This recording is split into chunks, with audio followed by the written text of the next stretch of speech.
East, and West Africa to caucus on ABU rights to ensure that they have a voice in their own states, regions, and globally. Along with our several partners, today ABU Africa is represented by Rosaria Memorial Trust, SRHR Africa Trust, Institute of Women Social Workers, Zimbabwe Women's Resource Center and Network, Women's Academy for Political Leadership and Excellence, Polycom Development, Polycom Girls, Raising Teenagers Uganda, Glowing Ember Network, and those are our partners for today. We welcome anyone working on ABUE issues from across Africa, including the regions not yet represented, to join us in our movement. We are welcoming you with open hands. We're going to have a panel of young women. Discussing the issues of young women's representation and leadership, followed by intergenerational solidarity speeches from senior women who are leaders in their communities and their organizations. After this, we will hear from our partner, followed by a quick feedback time, and then hand over our petitions to United Nations Women. Today, we are graced by Ms. Antonia Gabala Sodronom, the UN Women's Special Representative to the African Union. Thank you so much, Ms. Antonia, for being here. We're so grateful and honored that you are here and that you'll be taking this petition for young women in Africa. And we hope our petition paves the way for actual change for African adolescent girls and young women on multiple levels. We are grateful to our partners and our donors, the African Women's Development Fund and the Bill Cook Foundation, for making this event a possibility and for amplifying the voice of the African girl child, just like me standing here. We are also grateful to CSW for allowing us to have this event, and in that spirit, I ask us all to be respectful of the time limits we have, and you'll have to bear with me as I'll be making sure that we keep those time limits. Without further ado, I am happy to introduce Ms. Nyana Domashara-Mombe, the brains behind why we are gathered here today, and the convener of AUE Africa. She's an award-winning human and women's rights activist and the founder of Tiger Life International. She's also a storyteller, owning her own media house, Identities Media in Zimbabwe. Ladies and gentlemen, Ms. Nyana Domashara-Mombe.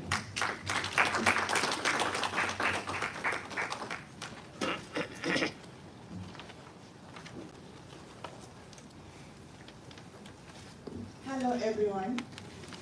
Makadini Zvenyu, Linjani, Sinokugam Chirai here today. We welcome you to our event today. Madam from the United Women, Special Envoy to Africa, we welcome you and we're so grateful that you made time to be here to receive the adolescent girls and young women's petition about leadership. What a time to be alive. What a time to be here. I want to welcome everyone.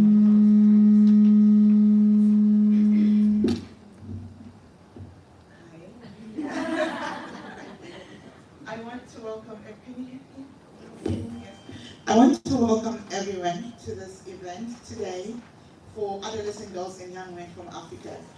Is my colleague and a young woman we work with. Eloquently put it, adolescent girls and young women is a platform for African girls and young women to build solidarity, to raise their voices, to be heard. In many matrices, you'll find that the African girl and young woman is right at the end of the food chain. So we are hoping that with the position that young women are going to release today to the United Women, to the United Nations Women, it is actually an acceleration of a lot of work that has come in, and as we are gathered with the senior women today, we acknowledge that it's a matter of pushing the baton forward. We are not claiming that we're doing anything new. We're standing on the shoulders of many women, and young women who've gone before this platform. So we're just passing the baton forward and hoping that we can accelerate. Tiger Life is an adolescent girls and young women that I started in Zimbabwe in 2010 to advance the rights of girls. And one of our programs, the Leadership Economic Mentorship Hub, LEMS program, is the foundation at which we realize that as we're raising young women as leaders, some of our young women are leaders in politics. One of our young women was elected as a mayor of Epworth, and of course we do not claim having worked with her alone. It's a combination of a lot of sisters organizations, but we are also releasing young women who are leaders in politics, in business, in civil society. Young women like Tanya that you saw here. Back at home, we have a number of young women that we've raised from our leadership program that are taking leadership spaces in a number of places. So we realize that with all this amazing, work that we're doing in Zimbabwe, we want to take this model to Africa, to the world as well, because Africa indeed does have great models, does have great things that it's doing to share with the region as well as the world. So in 2021, we launched Adolescent Girls and Young Women platform with a number of partners. Some of our partners, please just wave from Uganda, Kenya, Rwanda. Some couldn't come, unfortunately, because of visas as well as funding. But we are working within the region with sisters to make sure that the adolescent girl and the young woman has a voice. And without further ado, I am just going, I'm privileged today to moderate. I'm not young, I'm in between. I believe this is the beautiful part of showing the intergenerational leadership that we are privileged to lead today. Again, thank you for making time to be here, and the young women are in charge. So I'm going to have us started. Thank you. So at this time, you can, if you want to learn more about our work, there are some buffers in there.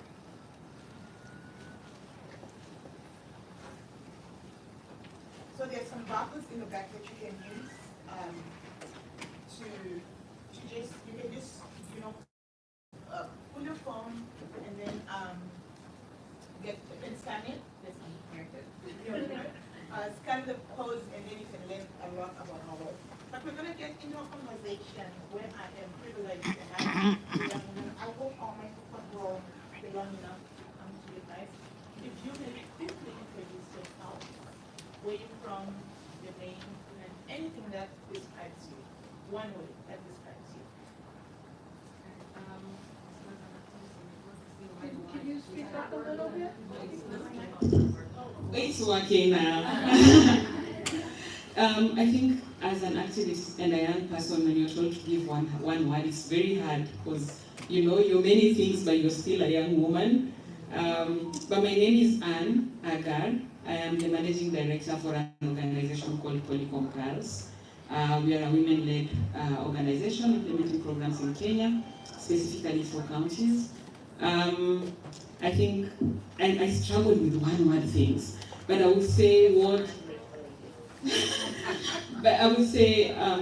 as someone who's been to the CSW for the first time, it's such an amazing experience, and it's outside what my imagination was of what CSW is. And it's complicated, but I'm happy to be here.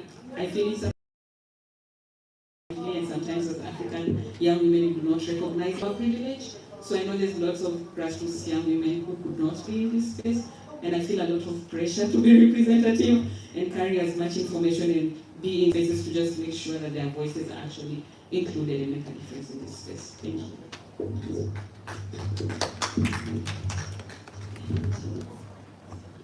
Sorry.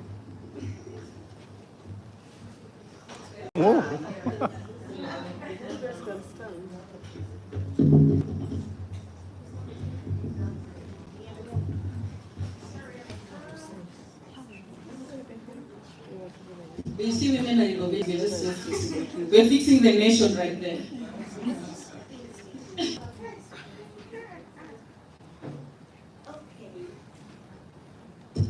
Okay, good morning.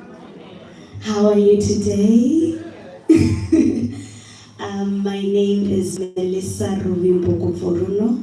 I'm from Rosario Memorial Trust, an organization that is headquartered in rural Murewa, rural Zimbabwe that is, and we focus on girls' empowerment and women's rights. And I'm also the current chairperson for the Gender is My Agenda campaign, Young Women's Network, which is a network of organizations that have AU consultative status, and we influence the outcomes of the AU Summit. And one word to describe me is passionate.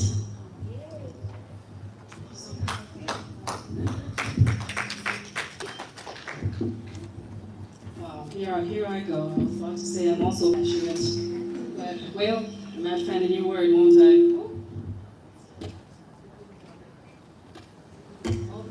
Yes. A little closer, away from that. Hello, everyone. My name. Just stand. I'll move a bit farther from the speaker. Women in tech, huh? Once again, my name is Tanya Mofana. I am from Tagia Life International from Zimbabwe. I am very, very happy to be here. I feel honored. I feel a little nervous, but at the same time, I am grateful that I am able to amplify the voice of the African girl child here in New York at CSW. And one word is that I am enthusiastic. So yes, thank you again for coming, and I hope you guys enjoy our panel and the rest of the event.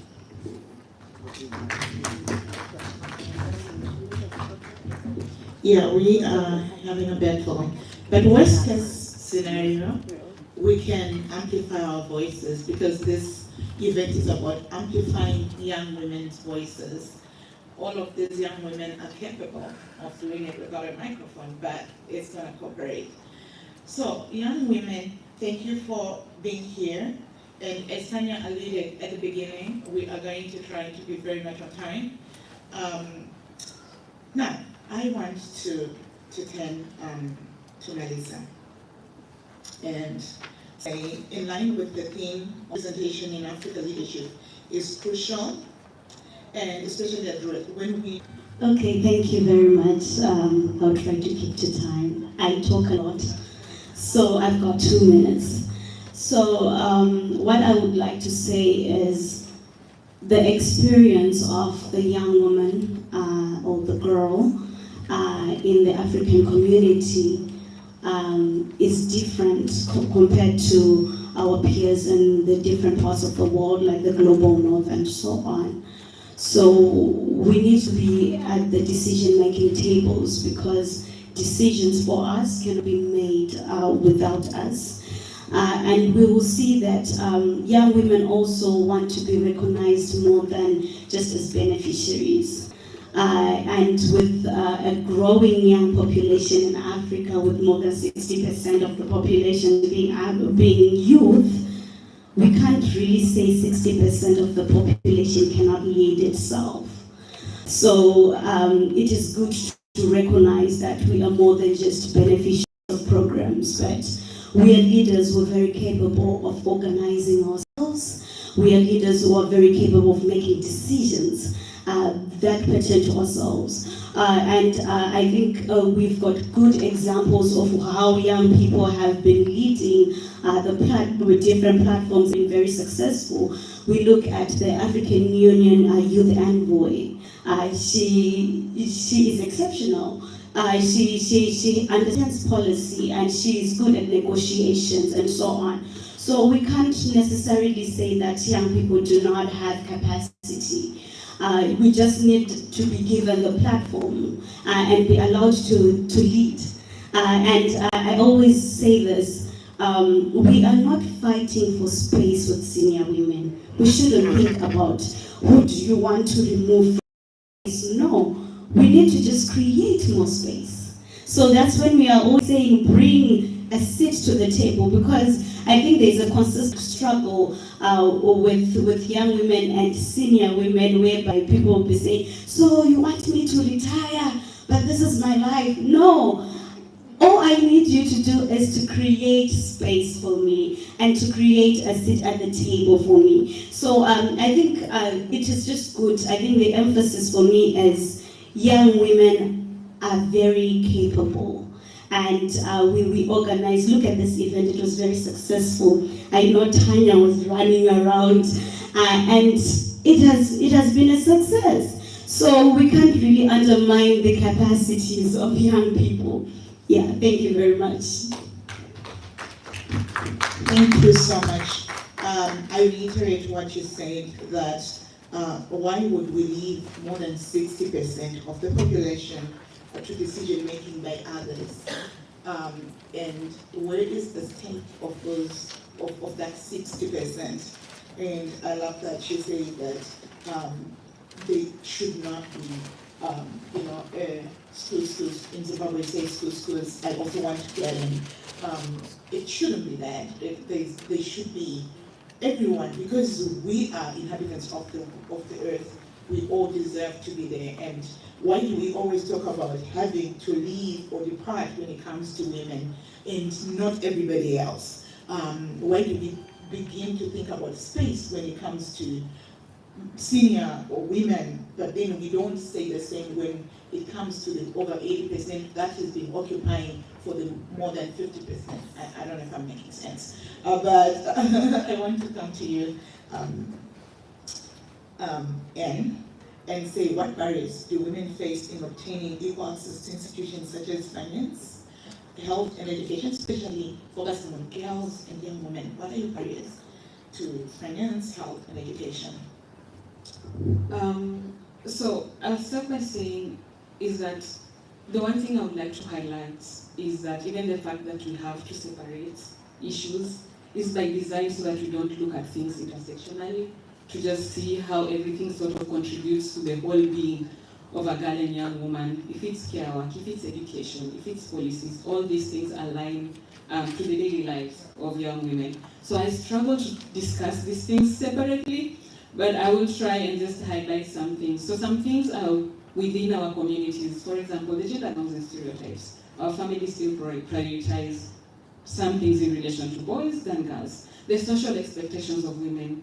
You just heard us say we are not trying to move aside and make space. But nobody is telling men these things. Men stay in power for years and years and years, and we do not aggressively call them out on it. So I feel sometimes we need to put ourselves in check in relation to our expectations of women and the support systems that we put in place for grassroots women and young women particularly. And then I would also like to highlight the fact that women, even young girls, as they pursue education, the lives they live on a daily, affects their daily participation in school, because sometimes you have to do a lot of things before you go to school. Your counterparts do not have the same experiences as you, but the system expects you to compete equally with them when you're not provided the same resources and opportunities. There's also the element of poverty levels. Our countries are grappling in that. We have expectations of our countries, and we have a lot of children and young women who are working and not paid fairly for their work. We are all pushing for the ratification of ILO C-190. In Kenya, we have not ratified. But even as we put for ratification, laws need resources. So if our government do not have the resources to actually implement these laws holistically, for their people to understand the laws, because sometimes the laws are there, but as young women, we just do not understand. We need it to be domesticated, simplified. We could be part of those processes because there are young women who actually have access to information and resources and knowledge that can be part of systems to translate the law. And then we also have the issue of access to care and health.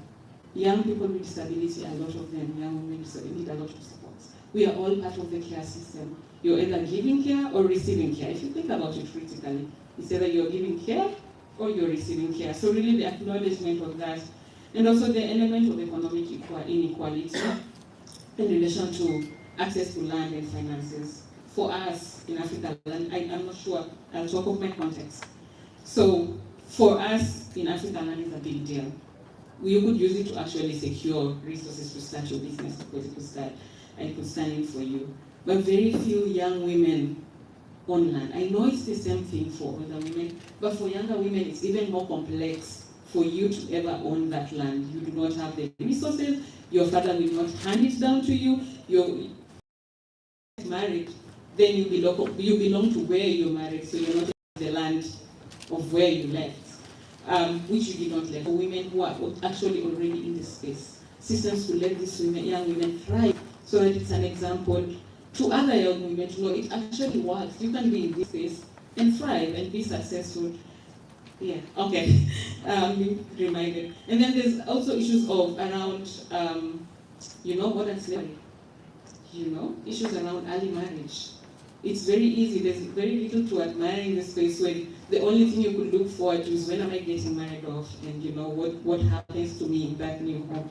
So I think there are a lot of things that actually intersect, and having to look at them separately sort of leaves a number of young women out of the conversation, those with chronic illness. There's a lot of things that needs to be looked at, and separating issues makes it very hard to, intervene and give solutions. Thank you.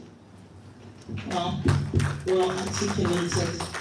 My key takeaway is I think you just shared, you just met the intersectionality of how you can talk about a young woman's issue, this particular, and leave the rest. And definitely this is something we can't be doing. So I'm very honored and privileged to sit around young women who are very articulate. And then my question is, why is Africa where it is? With all these brains, with all those articulations, young women who know what they want, who are educated to know what they want. And the event where one young woman has said, it is difficult for me to remove the grass root from me. Yes, it is in their diversities. It is also important to know that young women are very diverse.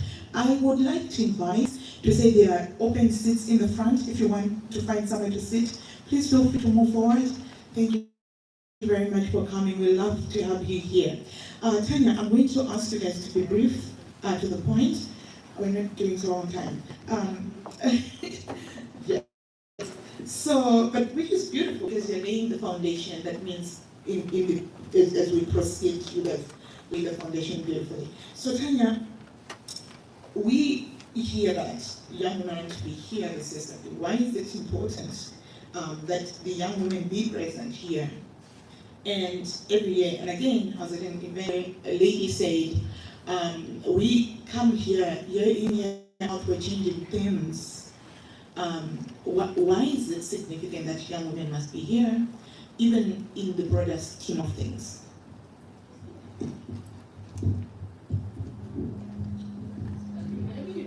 Yes.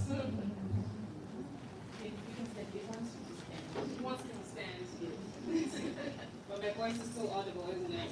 Right. All right. Well, thank you, Ms. Nadi, for this question. As we are doing a bit low on time, I'm just going to say this briefly. The reason why it's important for us to be here is because we want to put the face of the issue at the face at the conversation. I am the young woman that is dealing with poverty, that is dealing with discrimination. And I want to be here to tell you guys, this is my story. This is how I can be helped. This is what I need from you, right?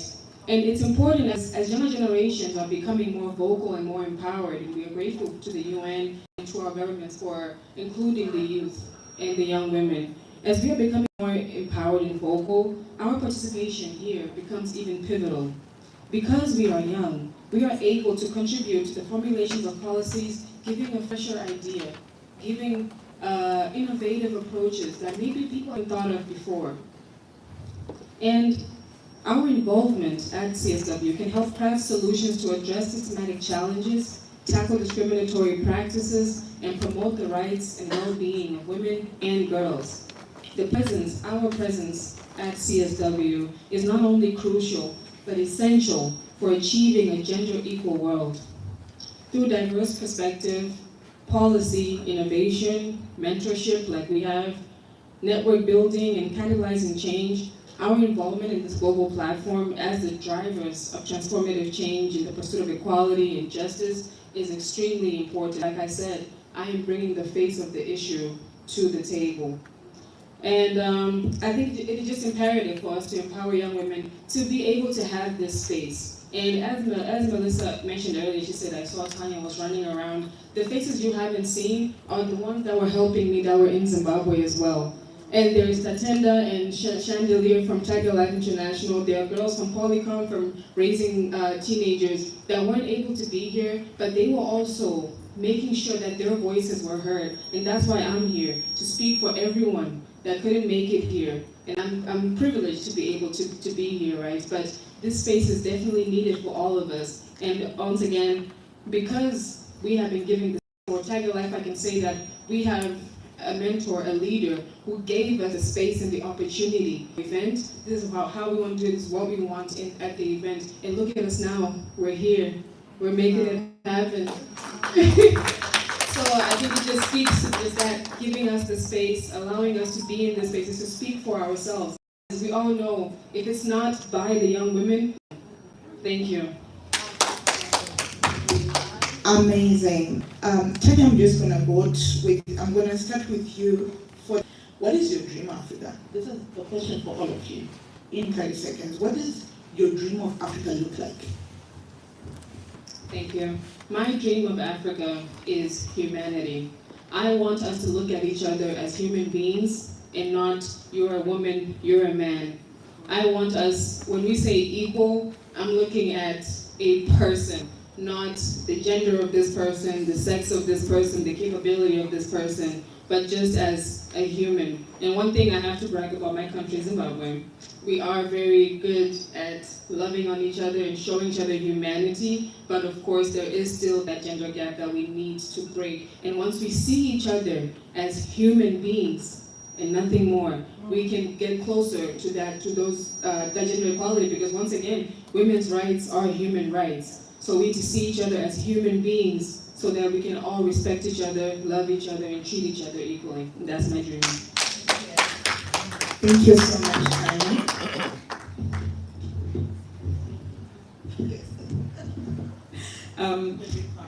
Okay, so first I'd like to just acknowledge all the older women in this room right now, because it takes a lot of, grit and courage to just acknowledge that there's need for these conversations. Some of these things are cyclic. It's like a cycle of things, and it looks like we're not moving, which some of us might not know, thinking we're innovating everything.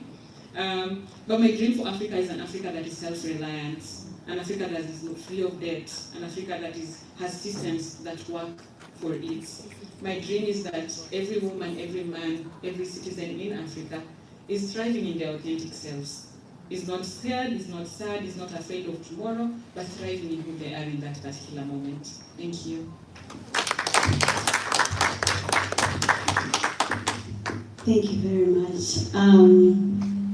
So my dream for Africa is when we have leadership that is ageless, be it in politics, be it in governance, wherever we are, leadership looks ageless. So it doesn't matter how old or young you are, everyone has a seat at the table. I look forward to an Africa where we do not have to put emphasis on the fact that I'm a young woman. I was saying this at another event where I was saying, I'm only here because I am the youth representative. It shows that there is still that need to make an emphasis of a youth representative. I'm looking forward to an Africa and a world where we have conversations, opportunities, regardless of age, sex, gender, and so on. And there is no need to put emphasis on the fact that I'm a young person. And to round up, I will just say this, that I'm always emphasizing on. Young people, young women and girls in all our diversities, whether it's in rural areas, urban areas, in school, out of school, employed, unemployed, those who are in conflict, those who are in areas that are affected by climate change. In all of our diversity, we are tired of being counted as numbers. We are tired of being states of poverty, states of child marriage, states of those who dropped out of school. We are tired of being counted as numbers. We want to be recognized as people. We want to be recognized as voices with dreams and aspirations, with capabilities, and leaders who can lead the current moment and the current status quo. Thank you very much. The young women speaking. I think what comes to mind is when we were growing up, we didn't have all these privileges. Y'all, all the next generation, something big, because we did not have these platforms. And I think I was watching a movie about, I don't remember the title, it's very new on Netflix, but it documents the very first African woman to win the Miss Universe. And part of the conversation that came out of that movie is that whether we are prepared for change or not, change is happening. So the world, whether Africa or the world is prepared for the African girl child or the African young woman or the woman or the global woman or any other inequality we can think about, change is happening, whether we like it or not. The question is, are you on the right side of change?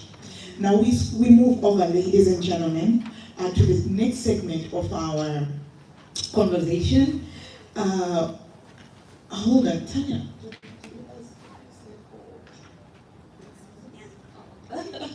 Amazing. So women need more chairs. So we're getting into a place. I think I love the fact that the young women already introduced an amazing topic that we're shifting into, the intergenerational. So this is the politics of everywhere, like whether women are running for politics or whatever, where there is always a cause to indicate that women need to go, older women need to leave. And usually you are old as soon as you hit 40. Whether is it in politics, yeah. You are reminded how much, I mean, I come from a country which elbows women in politics. When you reach 40, you have to go. But men are defined as young men at 43, 45. I'm sorry. But the women in the same spaces are said to be old, and they're being elbowed out. So I love that we have already started this conversation, and the next women, a set of women, are in a mixed bag as well. They're senior, they're medium senior. So you know yourselves, ladies, please come. Thank you. Let's clap hands for them as they make their way. Because Africa, we are proud of our African system because we are saying, because the conversation is the young women are realizing that they are being sold a dummy. We don't accept that we are old. We're never going to be old. We're as old, young as we feel, just because that's what men are doing. And I love what Melissa said, that at the end of the day, we must get to an Africa where we are all leaders. We don't have to say you're young, you're old, whatever. So long as you feel called to leadership, you're a leader. So this senior, semi-senior, has something to tell the young women here. And it was the young women who requested for this. And as Tanya said, they shaped this conversation. My job and the rest of us leaders here is to say, where can we get the money? But putting the young woman at the forefront because it is important and imperative. Sis Jane, you're supposed to be coming. Why are you sitting there? This is the other, my senior woman. Are you supposed to be hilarious right now? She's so happy to come and support that she forgot that she has been mobilizing and bringing people to the conversation. Thank you, sisters, for coming. As you make access, brothers and sisters, there are spaces in the front. Please do feel free to make your way. So this conversation, they have a very short time. We dedicated the time to the younger women, but to share your experiences about this conversation that the young women have started and how Africa can be leading. Please give me a moment while I put my questions for you ladies.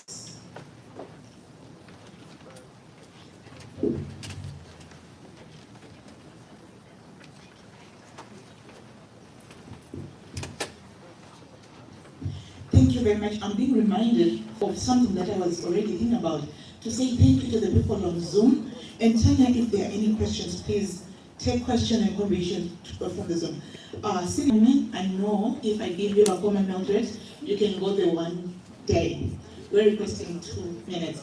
Tanya has already given you the questions to talk around, and we're just gonna ask you to briefly introduce yourself and then give your talk around the question that you requested. If you can give us the snippet also of what you requested by the young women to talk about, and then give the reactions. Thank you. Thank you so much to my younger, I call them my youngers. Okay, so I still have my 2 minutes. So I call them my young girls because they are my young girls. So my name is Mildred Mshunje, and I work with an organization called Sexual Reproductive Health and Rights Africa Trust, or SAT. We work specifically with young people, and we support young people to access their reproductive health. We support them to access health services. We believe that a healthy young generation will be a healthy older generation. We support them to take up leadership positions in their spaces. So I've been asked to talk. There are a number of questions that I have, and I'll try to summarize.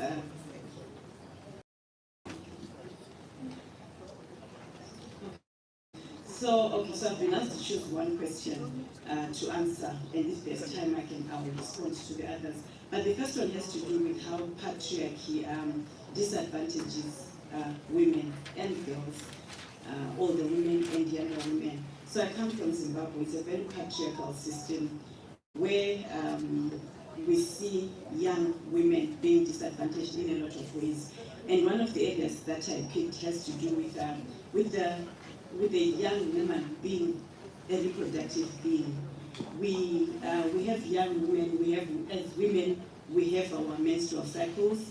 So that alone can be a source of discrimination in a community. You are regarded as being dirty, if you are having your menses, so there's a whole taboo about, about the menstrual issues. So because I work a lot with young girls, these are issues that we talk about, and we say you should never be ashamed of being a woman. You should never be ashamed of being the girl that has to wear a tampon or a pad at the end of each month.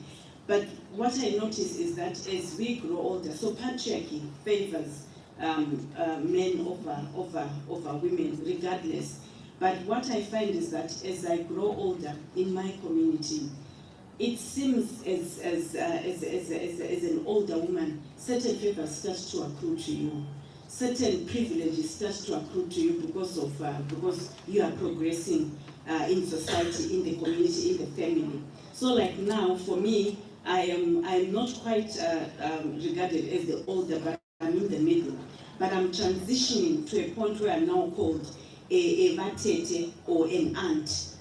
So now young women, young men who want to get married, they'll be sent to me for training, for coaching. And if I'm not careful, I can take that space and start to perpetuate a patriarchal system. I can take that space and start to train the young girls to be the, to accept the disadvantaged position that societal patriarchy expects of them. So what I do as an aunt, as a tete, is to ensure that I instill and I sensitize young women on the inequalities that exist, and I say to them, you have to be aware and you must be careful that you are not put in a position where you are having to apologize for being a girl, where you are having to apologize for being a woman. I'll stop here for now. Thank you very much. Ladies, may I invite you to be very strict on time. 2 minutes straight. Thank you. Thank you so much. My name is Hope Nankunda. I lead a team at Raising Teenagers Uganda, and I'm going to share about mentorship for girls and why it's really important. We have worked so much to ensure that young girls, while we really want to appreciate that they are actually supposed to be taking up positions of leadership, mentorship is key in ensuring that this happens. And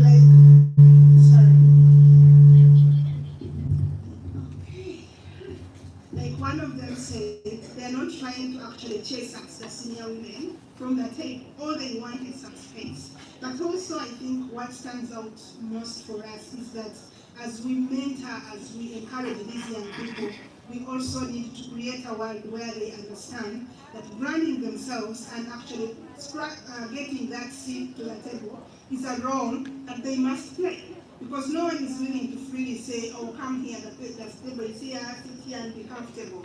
We want to challenge young girls to be able to stand out from the crowd.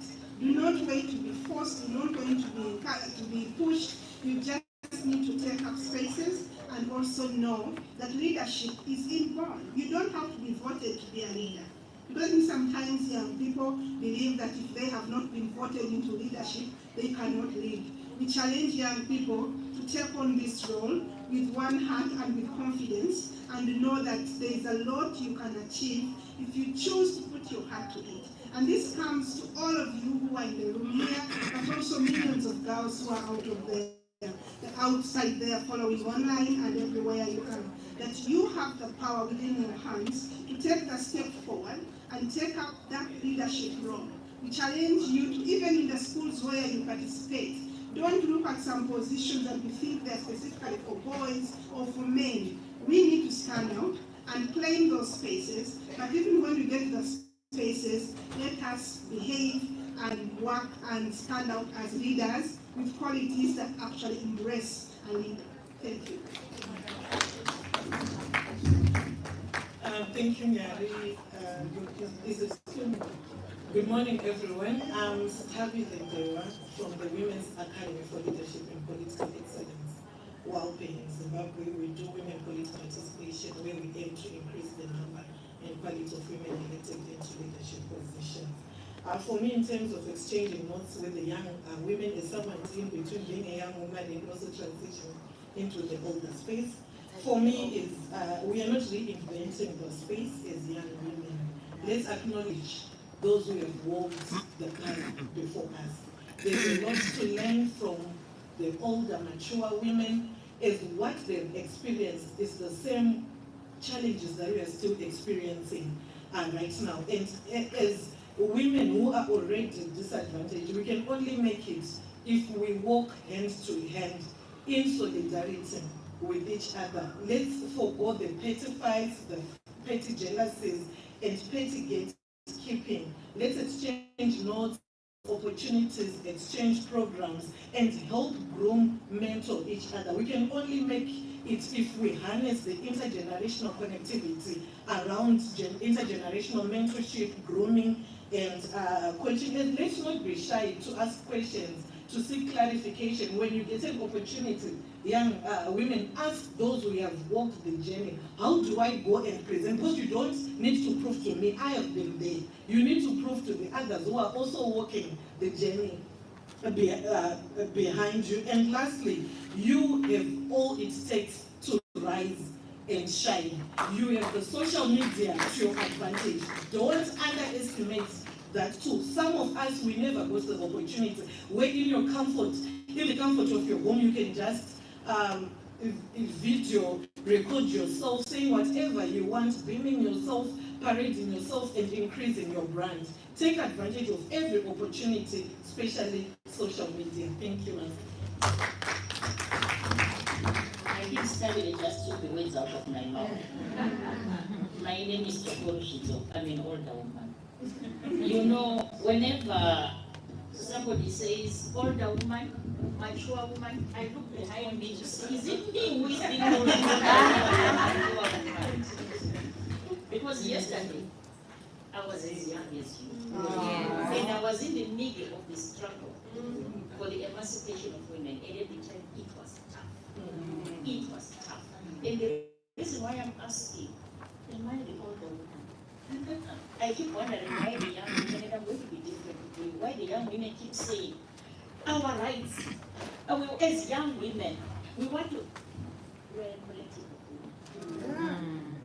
And as a collective of women, we suffer under the relations of power that patriarchy defines for us. And if we allow patriarchy, when she defined what the issues are for her, instead of these no issues as a collective of women. And my question to the young women is, what do you want? I can hardly hear from your voices what it is that you want. Because all the issues that you are highlighting are the issues that as an older woman I'm also fighting. And what I'm saying is, let's define our agenda as a collective. I want to be in a decision-making position as a politician. Why can I not be the next president of Zimbabwe? You also want to be in a decision-making position and be a member of parliament, don't you? So as a collective, we issues that in leadership that you want to fight. And you recognize that yes, there are very specific issues. That, by the way, I also went through. I have the advantage that I have the experience of having been young. And unfortunately, I don't have the experience of being older. And the intergenerational learning that you are emphasizing is key and important. Let's put all these issues as a collective. Thank you. Maybe press the sign. Yes. I'm sorry, I don't know how you usually help you. Let me help you. Okay. Okay, thank you.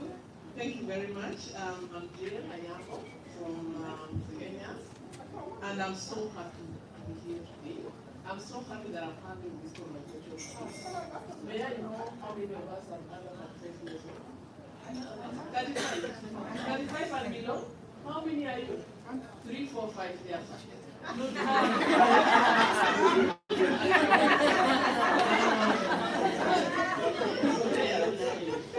So why are you guys here?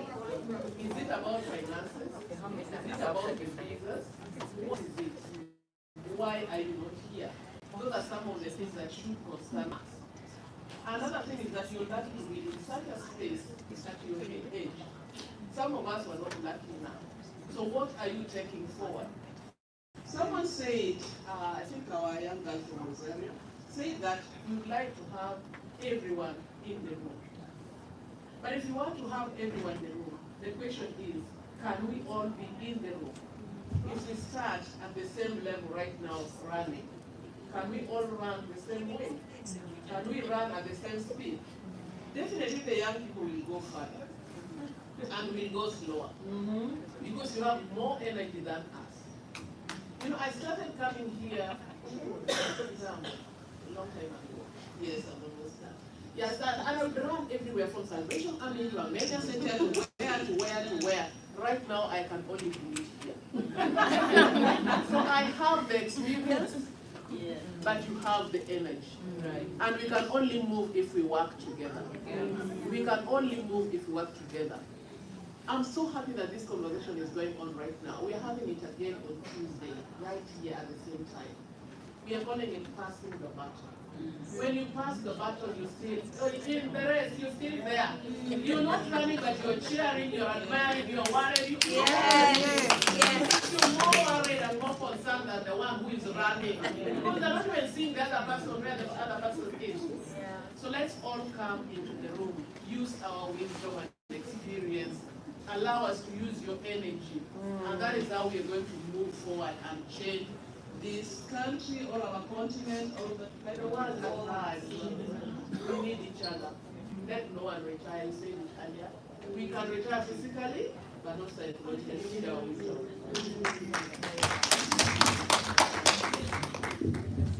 Thank you so much. That is so wonderful. Quick takeaways from this conversation. Quick takeaways, young women are not body-making machines. That's how I summarized it.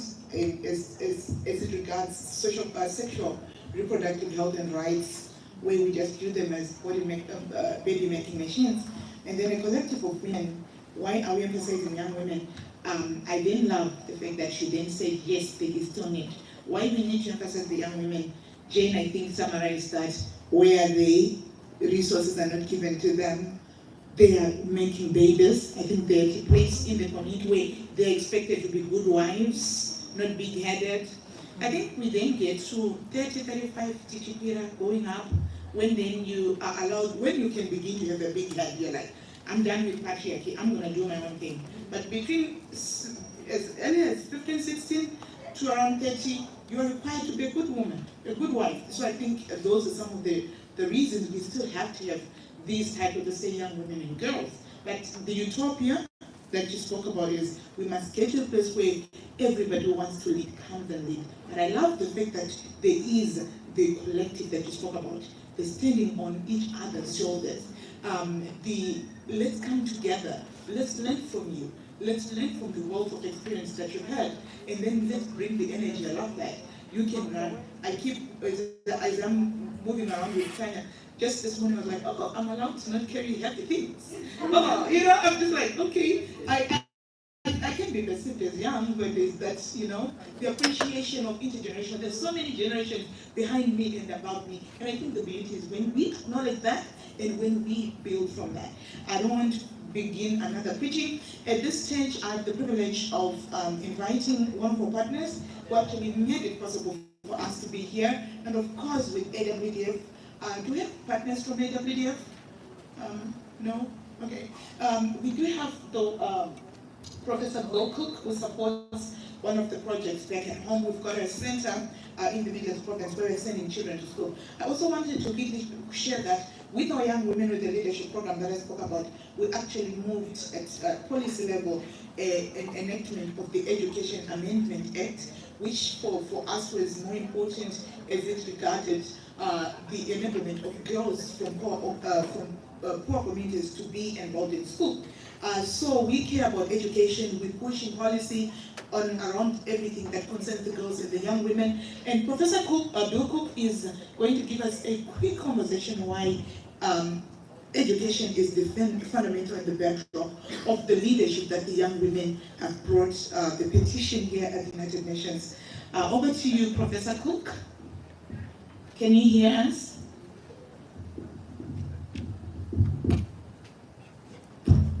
Can you try to put yourself on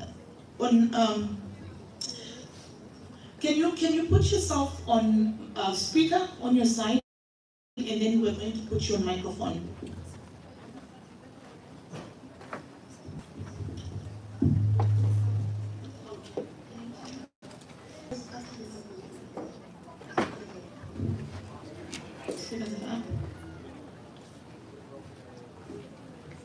Sorry, give us a minute.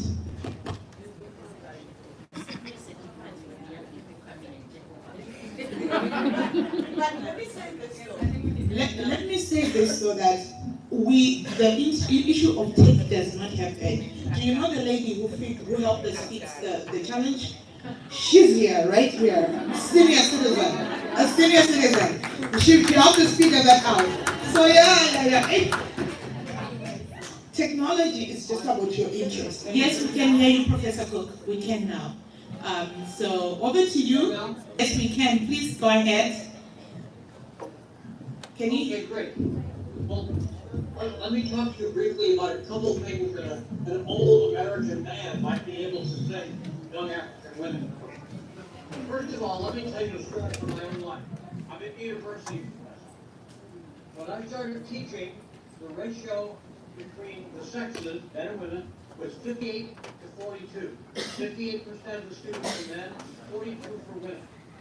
When I retired a few years ago, the ratio is still 58 to 42, but it's 58% women and 42% men. That change is happening, change is possible, and change is going to continue. And what's so important to understand is that as you women seek an education, it changes everything for your family, your community, and for your country. Because this is what I learned a few years ago, working with a group of girls in the nation of Laos in Asia. I paid for some of them to go to school in a nearby city, in their village. And I went out to visit their village. And I was taken around to meet some of the parents of the young women we were educating. And somebody said to me, this changes everything. Because many of these girls will come back to our village. They'll stay in the city. Many will come back to our village. And they will improve everything in our village. They will not tolerate sexual discrimination. They will find ways to increase the economic productivity of the town. Then he said, but more than anything else, when their girls are ready to go to high school, they want a high school right there in their village.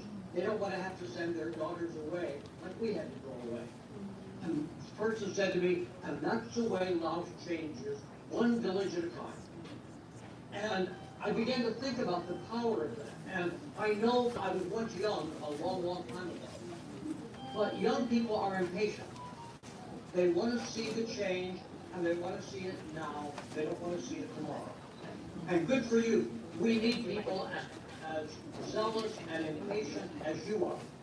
But you need occasionally to stop and look at the long picture. You are taking a step forward for yourselves, your families, and your community that can never go backwards. You can never go backwards because of what you're doing. Because your daughters are all going to go to school. And those who are qualified are going to go to university. You know that. I know that. What might have seemed impossible for your parents when they held you in their arms as a baby is now simply the expectation for your own daughters. And that's the way it is. By the time you have reached the middle of your life, the world will seem unrecognizable to you. And what you need to know is, because of that, when you are an old woman, the world will still seem unrecognizable to you, because it will have changed more because of your daughters who have followed in your footsteps. You are the heroes. You are, for most families, the first generation, sometimes to have any education, let alone higher education. So I salute all of you because you are the true revolutionaries of the 21st century. You are making the changes that allow the world to become fairer, allow the world to become more just, allow the world to become more prosperous, and God willing, allow the world you live in and you will continue to live in to be more peaceful and fair. So I salute you all, as I would like to go back and be able to salute the pioneers of my family and my country, because you are the pioneers of yours. Some of you, someday, are going to have statues of you put up. That's right.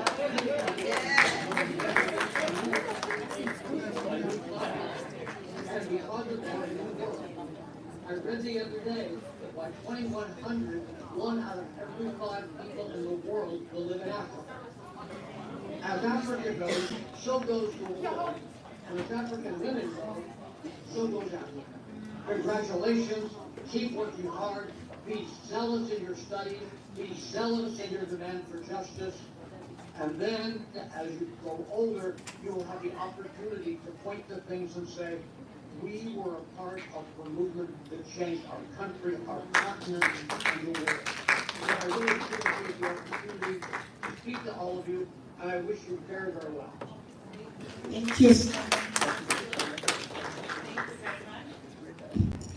Thank you very much, Professor Cook. That was amazing. We were clapping and we were muted, but the whole room was very alluding to the things that you're saying. Let's feel free to clap hands for him. Thank you very much.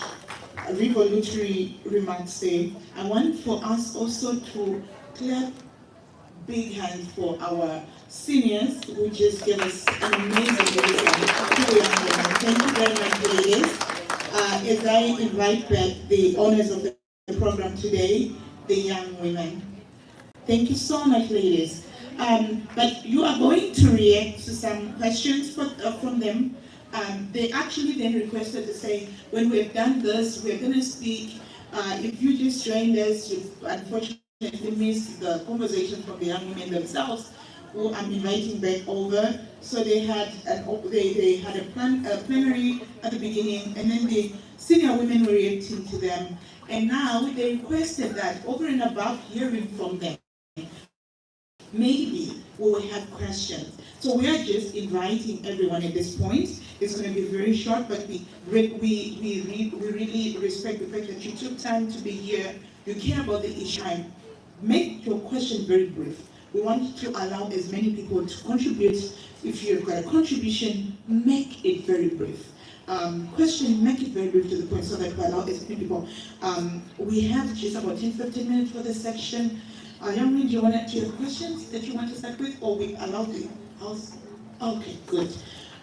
Questions, going once, twice, comments? From the floor, yes. Questions, comments, make it short and sweet. Oh, thank you. And as a senior citizen, just in case anybody wants to go out there. I like this platform because I'm from Ghana, my name. I like this platform platform because for us as senior citizens, sometimes we have a struggle with the younger generation having this high sense of entitlement, but it's beginning to look like we are coming on the same platform, we're making headway, so I like it. Congratulations to the organization.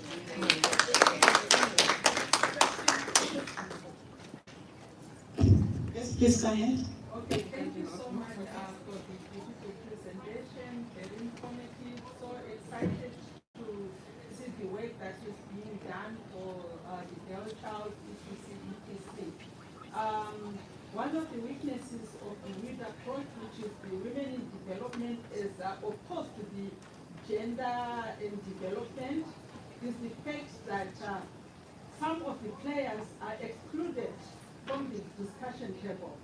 And I want to find out how the boy child is integrated into the programs that you do, because they are also part of our problems, and some players are also part of our problem. So if we exclude them, I believe that we won't be able to see any meaningful change. So I want to see the level of engagement. So I would invite young women to not questions.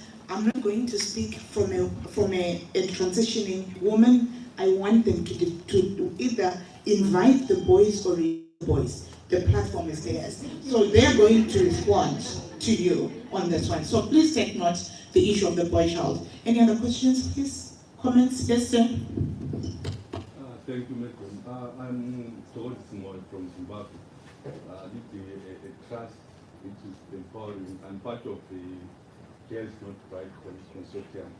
Mine is to young ladies to say, I like the way we are speaking, but this is the time to move away from rhetoric to action. And then they can react. And then if you have questions also for the seniors, try to make it really short.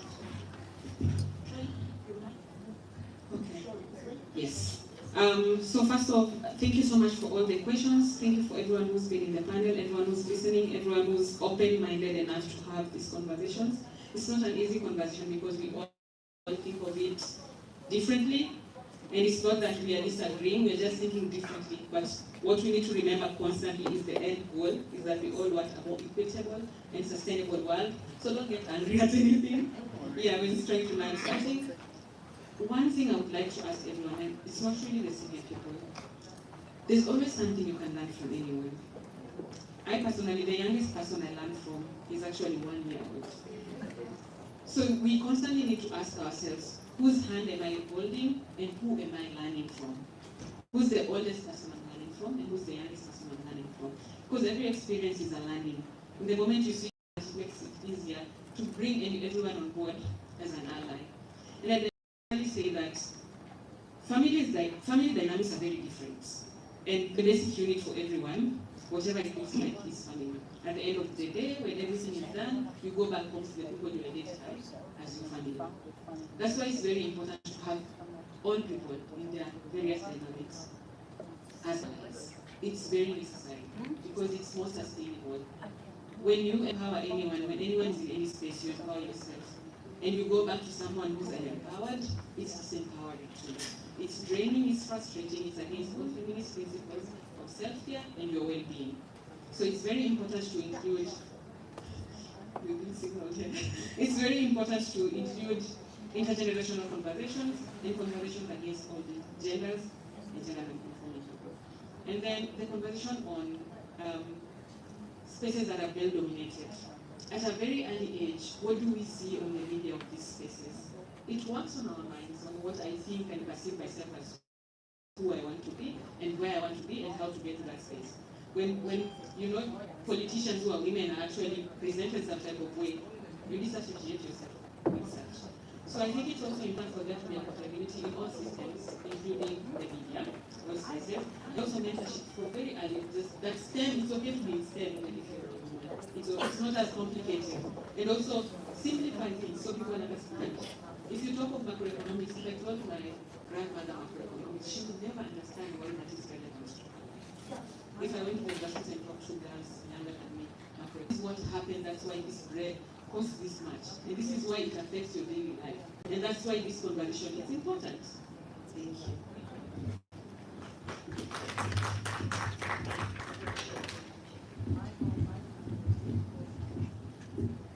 Thank you. We have one more question, and I just wanted to just answer the question about how can we integrate the boy child. I just wanted to talk about the integration of the boy child in empowerment. I do believe that we need to make sure that the boys are included, because this is the thing. If I am being taught that I am a strong, confident, independent woman, and yet my brother is being taught that Tanya is not a strong, confident, independent woman, we're going to clash when we meet, right? But if we're both being told, Tanya and your brother, you both are strong, confident, independent human beings, we can then not have that clash. We can be on the same page. The boys can understand, yes, there is gender equality, there is human rights.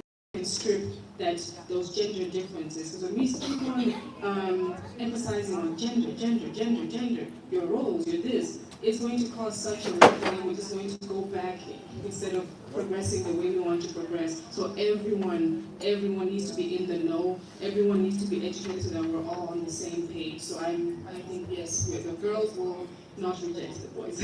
We're accepting. Thank you very much. My contribution is also to answer I have a question, and I also to answer the male engagement question. I think this is also a very good time even for Africa, as we have the positive masculinity platform that is actually also trying to find innovative ways to engage boys and men, and also looking towards the Convention on Ending Violence Against Women and Girls. These are the platforms right now. The convention is in the process of being formulated.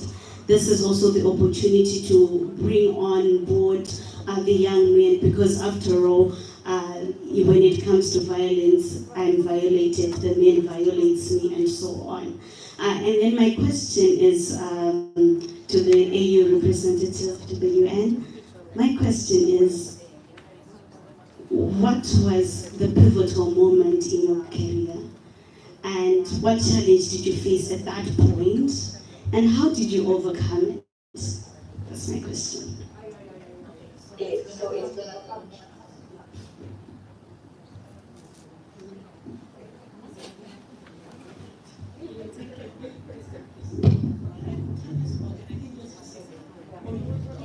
Okay, thank you very much. Thank you so much. We're trying to do so much. I was trying to look at if there are any contributions or questions from the Zoom platform. There's one question. Okay, which one is that? The last one or the first one? Okay, Anna Sanders says, thank you, Tanya and Tali, for representing us. Which one? How best can young women be supported in taking up leadership spaces now with AI? We have young women in marginalized communities who are yet to catch up in today's digital world. As the world's progressing, and we want to grow together and not lag behind. Okay.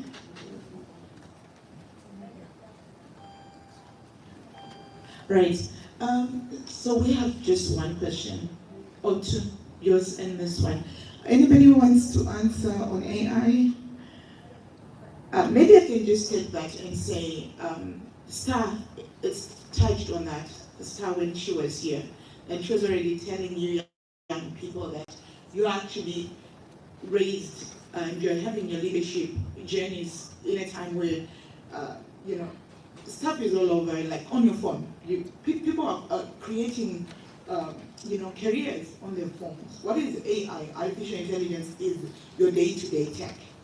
From the phone that you use, how you communicate, WhatsApp. Those are the sophistications of tech. But tech is everywhere, AI is everywhere. So from what is accessible to you, what are you using with when you go to WhatsApp, what are you doing? You belong to a group, a lot of you are here today because you are in the network of Tali and other parts of our partners across Africa or the world. When we say we're inviting you to the opportunities for learning, engaging, networking, so it is understanding that there is a destructive way of using technology and a constructive way of using technology. When you log onto your phone every day, every second, what are you doing? How are you spending? Are you just shaming other people? engaging in reverse, what do they call it? Revenge pornography. Excuse me. Are you building your brand also as you are engaging online? What are you doing? There's so many opportunities. So I think it's about the wisdom to use technology to advance, to be deliberate, because you can spend the whole day doing nothing, chowing your data. I know in Africa we don't have data. How are you using the data? How are you getting opportunities? Thank you. Because of time, I am going to allow just maybe 2 last questions before we get to them. We are doing so bad on time. I will invite you to maybe, if you can come or you can amplify your voice. It's a young woman. We need to give her 30 seconds. Please come. Yes. Can you hear me? Yeah, we can. Okay, great. So I just wanted to talk about the AI. I would just want to say for young women, I think we should challenge ourselves not to be, and everyone, not to be the recipients of AI, but rather take part in the AI process. We can actually contribute into it. We can put our data. When you're trying to Google for images, we don't see African women's hands. We don't see our faces. How can we do that and so that we have more information? When we see AI was being created, for example, ChatGPT, they came to Kenya and got people to actually fill in the data. These people were paid very little money. And these are young women and young men. We did not realize that, and then they left. Is when we were actually showing them. So we have to realize that we are providing the labor that is putting the information to the AI, and we have to question that and be very deliberate in what we're putting in. And secondly, putting our stories on social media is not enough, because out of all the stories, we only have 1% of stories, information, our movement work online. We have to do the blogs, the websites. We have to ensure that we have African women's information being found. So the stories on Twitter, it will get lost after some time. But when we do the websites and everything, our data comes up. So we need to document what we're doing and continue doing that. So I just wanted to say congratulations to the panel and what you've created. We're really breaking down the aspects of ageism and really challenging the structural thing around ageism. Just my point was, going forward, can we also have women with disabilities come in and sit down on the panel and also be represented? Because they are there in our leadership spaces, and it would be great to also hear from them. Thank you. Thank you very much. Because of time, one of the things that we need to manage as Africans is our stereotypes. We want to break that stereotype. We're going to respect time, and I'm going to unfortunately end this and get into one of the most important. This was very important, but we've got someone very important amongst us. Who has come all the way from the United Nations, and we have all the way. Yes, we came all the way for 3 women, but she made time to be here. She was earlier than all of us, including me. Well, I was not late. I was very early, but she was here very early as well to receive young men. With my peers to be presenting this document to you, and just a token of our appreciation for you being here and being here with the UN Women and for Ms. Nyarazai as well. Thank you so much, and I'll leave you to share some words. Let's take some pictures.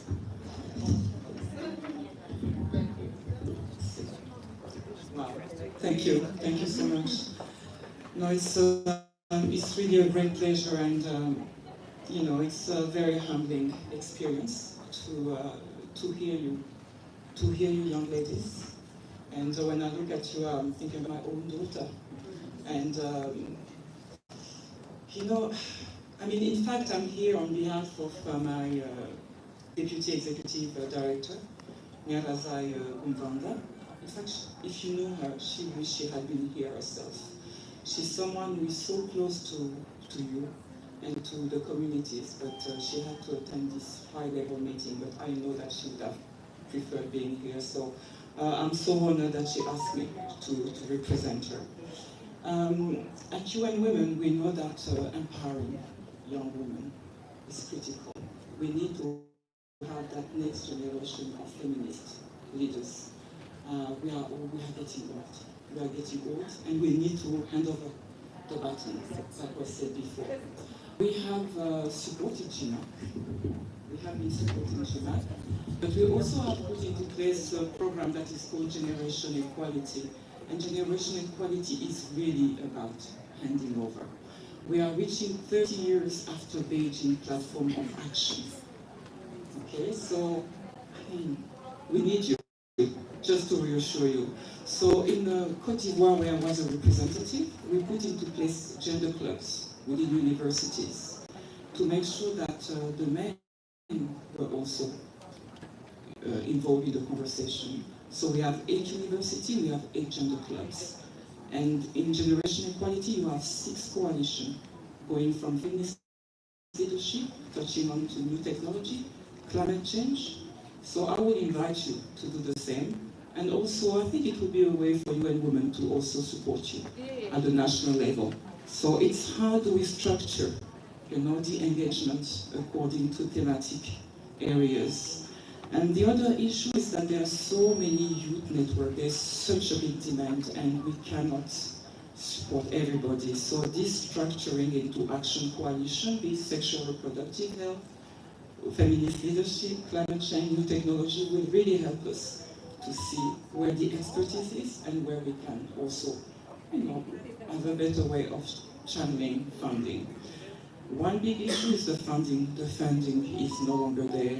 The development assistance has really decreased. And this is the world we live in nowadays, so we have to find innovative way of funding and supporting you on the ground. So as I'm taking this, this petition, it is a real honor. We will share it internally, and we'll make sure that we are mainstreaming it into the work where we are working. I think that you are living in a difficult world. We have conflicts that have increased in Africa. We have climate change. We also have women's rights. There's a strong backlash against women's rights. In some countries, we even wonder what is a woman. One question we never thought would be asked before. And in some other country, I was listening just last week in Gambia, where there's a law that is being discussed on genital, how to say it in English? Mutilation genital female. Yes, female genital mutilation. So that's to tell you, that there is a strong regression. So we also need you to be aware of these things and pushing and continue to advocate for women's rights. I don't know what to say now. The question you asked me, that question. I'm coming from my background. I'm coming from a generation of very strong women. It started with, I would say, my great-grandmother. She was a trader. One of these women working in the market, selling clothes, and working so hard that she was able to bring up her children, put everybody at university. And my grandmother was also quite a strong person. And it was very challenging to, among all these strong women, to find your space, to find your place. Every time you open your mouth, they will say to you, don't answer, don't. So, but I have to say that this has shaped me. This has shaped me to listen, but to also humility. A lot of humility, looking at where they were coming from, the road travel, and what my contribution was then finding my space. It's not easy. It's not easy, but I think that our culture, where they are saying to you, you are too young, don't speak. Just listen, be humble, and just do what you have to do. One of my dreams was to, from a very young age, join the UN. And so keeping your dream alive is very important and working towards that. But also sticking up to your values. You were talking about the Africa you dream of for Africa, the Africa you dream of. And when you think Africa, cradle of humanity, I strongly believe that it is true in a world where humanity is being challenged. So I think this humanity inside you, this is something that you have to continue nurturing, through your struggles. So sticking up to your values is critical. And I look forward to continuing the conversation, and we'll be in touch. Thank you so much. Thank you, Ma'am.